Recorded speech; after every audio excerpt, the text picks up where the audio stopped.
మీరే ఏదో మొత్తం ఎసెట్స్ ఇప్పుడే గౌరవ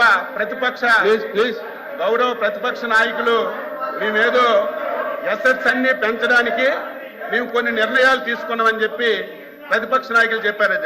అధ్యక్ష రామాయపట్నం పోర్టు అధ్యక్ష 2019-24 అధ్యక్ష రామాయపట్నం పోర్టు వీళ్ళు ఎసెట్స్ పెంచడానికి ఈ రాష్ట్రానికి మేలు చేయడానికి పోర్టులు కడితే ఐఎమ్ వెల్కమ్ అధ్యక్ష. ఎవరు మంచి పని చేసినా సరే దాన్ని మేము ఎప్పుడు కూడా విమర్శించవచ్చు.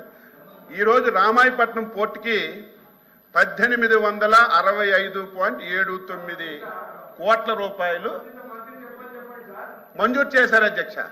5 సంవత్సరాల్లో 160 కోట్లు ఖర్చు పెట్టి మేము ఎసెట్స్ క్రియేట్ చేస్తున్నామంటే ఇది ధర్మం అధ్యక్ష. ఈరోజు మచిలీపట్నం పోర్టు అధ్యక్ష 744 కోట్ల అధ్యక్ష, ఒక పైసా ఖర్చు పెట్టలేదు. మూలపేట పోర్టు అధ్యక్ష 1158 కోట్లకి 240 కోట్లు ఖర్చు పెట్టారు.